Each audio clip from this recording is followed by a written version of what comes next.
500 team after getting blown out by the Sixers yesterday.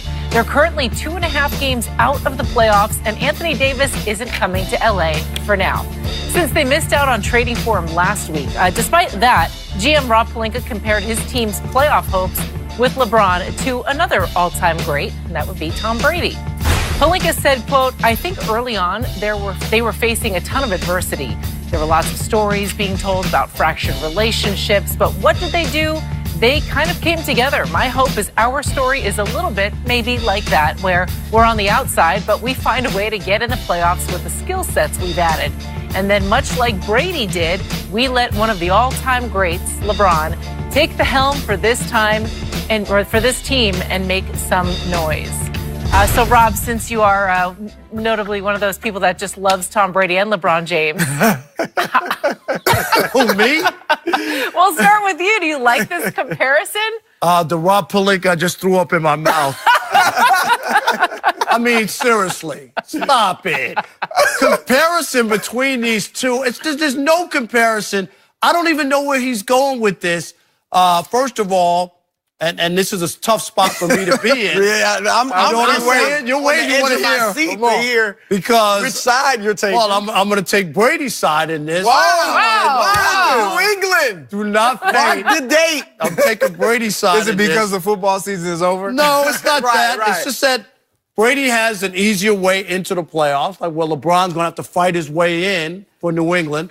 And actually, Brady's been on the winning side 6 times.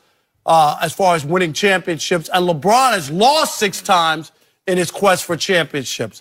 But as far as like looking at their seasons and trying to compare them, I know he was up in Boston and he got taken over by the parade and what was going on and the feeling of, being a prisoner of the moment and caught up and wow, we could be the Patriots. I just don't see the two as the same in this case. So there's no real comparison. LeBron's job is much tougher because of the team he's on, the Western Conference. Tom Brady didn't have a Golden State Warriors in your way, possibly even in the first round of the playoffs. So it's totally different from that standpoint. I think Pelinka is grasping because he knows that the forecast went from, hey, we got LeBron, we got a shot, to no, we don't have a shot and we need to do whatever we can quickly to try to improve our chances. That didn't happen. So now he's looking for a fairy tale. Now he's trying to write some other story that is something that we can't look at for ourselves and say, oh, yeah, they can do this. Look at what they have. Look at the team. Look at the path. He knows it's not that, so he's made up some fairy tale ending that just isn't happening. Well, I don't think he's thinking fairy tale. I think what he's thinking is if we get to the second round or the conference finals, that's a really great season. But you're not going to say that. He's not going to come out and say, yeah, maybe our guy can lead us to the second or third round of the playoffs. No, but Chris, he's not in the playoffs. His team is not even in the playoffs. We've dealt with that already. Okay. They will be. What he's saying is, I think he's thinking. Now, to us, it came off like he's thinking, oh, LeBron can make this championship run. We all know that's not happening. Yeah. And I think he knows that's not happening. But you don't come out publicly and say, we can't win a championship. But when you mention him with Tom Brady, are you thinking about championships or not? Look, and that's where the differences are. Brady's career is defined by winning, not individual stats and greatness. Even though he has good individual stats and he has individual greatness, even though he didn't throw a touchdown the first thing you think about with Tom Brady is wins, championships, 6 of them. With LeBron, even though he's got championships, 3, the first thing you think about with LeBron is individual dominance, greatness, statistical accumulation, and dominance. I think of him as losing more championships than any other MVP. Either way, you don't think of him with the same way as you think of Tom Brady. Okay? And then, like you said, Brady's got the benefit of having, I believe, the greatest coach of all time. And I've said this about LeBron's got Luke Walton. And so it's a big difference there. Why are you whipping on And I've said he's not Bill Belichick. That's why. Did you see what he did in Golden State? And LeBron, the entire system is different. The system, I've always said this about LeBron. If he had played, because the guys he's compared to historically all played for a Pat Riley, a Greg Popovich, a Phil Jackson. If LeBron had played for an iconic coach like that, I do think he would have more than 3 championships. But And Tom Brady, if he wasn't playing for Bill Belichick, as great as he is, would not have 6 or maybe not even half as many. I don't mind it. I don't mind the comparison. I think he's, to your point, grasp. I think he's reaching. He's reaching quite far because when he says, I think early on they were facing a ton of adversity. There were lots of stories being told about fractured relationships. Rob Pelinka, this all happened prior to the start of the NFL football season. This was before they put on that helmet and saw another uniform across from them and had to go to work. They made up in their minds at that point, before getting to that point, all that is out. Ego to side. The goal is winning. But wasn't it happening during last season? Toward the end of last season? It was they still got to the Super Bowl. It was the Super Bowl. After they lost. After they lost. That's when it was. When all that came out? It was when they lost the Super Bowl that it was a big deal that Malcolm Butler didn't play and Bill Belichick put his ego in front of the team's goals. Absolutely. That was laid to bed once the season started this year.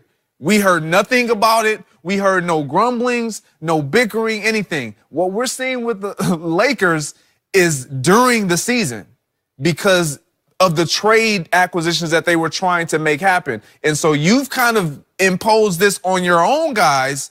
Not they brought it to the table. And I see where he's going because his hopes is that LeBron can right the ship. He can make right everything. Oh, and I do think he can write it to the 2nd or 3rd round. I don't even know if he write it beyond that. I don't even know if he can write it beyond the 1st round. Well, if they meet Golden State, he certainly can. I just think he's hoping for him to right the ship, get them into the playoffs. And what he's saying is once we're in the playoffs, just like New England, because they limped into the playoffs, everybody thought. But once Tom Brady got there, we know how special he can be given a game-to-game basis. It's just a little different with this team versus the New England Patriots because to your point, Tom Brady, he hits a different switch and he's all about championships. LeBron, he may get you close, but we don't know if he can pull it off because of what he has to go up against. I will say this, and this is a reason Rob Pelinka and the Lakers could feel good. One thing Brady and LeBron do have in common is Rob Parker has said, he said Brady could not get them to the Super Bowl early in the season. I saw what happened there. And he's saying LeBron can't get them to the playoffs. All right, so that is reason for Lakers fans to be excited. Here's like the other part of my problem with this, because I think that this comparison is completely ridiculous and it's apples and oranges. You're talking about two greats in their respective sports. That's obvious. But you're comparing football and basketball. It's the playoffs are a completely different system. But one of the lines here from Rob Pelinka is we've added skill sets, much like Brady did. And now, you were willing to trade all of them away. Right. Like literally all of them. And now, you have this. Well, I think what he's talking about there is in bringing in Mike Muscala and Reggie Bullock. They brought in shooting, which is something they need. I didn't like him comparing those two to Julian Edelman. No, Edelman is much better than those two guys are at the different sports. But that's what he meant. It just tells you about the desperation and where the Lakers are. I mean, they just have to admit it that this has been miscalculated and it hasn't gone where they thought it would. And I give you. The injury to LeBron has derailed stuff. But even with the pieces that they had, they thought they had better pieces. If that group would have just played 500 basketball when LeBron was gone, they wouldn't be in this spot. That's the difference. That's all they had to play. And if you go back and look at the schedule, there were those games to be won where they could have just held it until LeBron got back. And I think that's where they went from that to saying, we don't want any of these guys. I mean, we'll move all of them. They could have went 500 without LeBron, and they still would have been willing to move them for Anthony Davis. I get that, but I'm saying, but now it's more of a desperation. It could have been Anthony Davis next summer. Not we got to have it this week. Oh, my God, we got to have it. What's going on? Because they're so afraid that the summer's going to come, no free agents are going to come, and what if the Knicks get the first pick? What if the Celtics say, we don't care what AD's dad said or whatever. We're going to make the deal for 1 year and we're going to go for it. We don't care. That's what they're afraid well, that's of. why the Pelicans should wait. Right. Should have waited. Because it could open up. What if the Knicks have Zion Williamson, right? And then say, I hear you. Hey, we'll give you Anthony Davis for him. When you talk about the personnel that the Lakers have, and I think a lot of it was based on Brandon Ingram and thinking that he was going to make some kind of stride. He was supposed to flourish. Yes, with LeBron James, and it has literally went the opposite way. But as a player, you kind of can gauge someone in what direction they're going to go by their demeanor, their body language. And when you watch Brandon Ingram, he just looks like he's kind of aloof. Like I'm here, but I don't know if I really have everything that I got. I think he's just like that. I'm not saying he looks like he's stoned like all the time. It's just who he is. No, but he's not. He's not. But That's what I know what you mean. and his game is not complimentary to LeBron. It's not. Kuzma's is much more complimentary, and that's why you see Kuzma, when he's with LeBron, he plays much better than Ingram does. And Lonzo and Ingram, they got to get their motors up. Kuzma's motor's always up. Can we just give a round of applause for Rob Parker for sticking through a segment where we had to debate Tom Brady and LeBron? I know he's sick inside. You did a good job. I'm glad you helped had me, to guys. give Brady love. Wow. I need some mouthwash, though. Yeah. We'll get it for you in the commercial break. I've been telling you that for years. Did the Pelicans do the Lakers dirty by not giving them a fair shot at Anthony Davis? Magic Johnson thinks so. Jason McIntyre.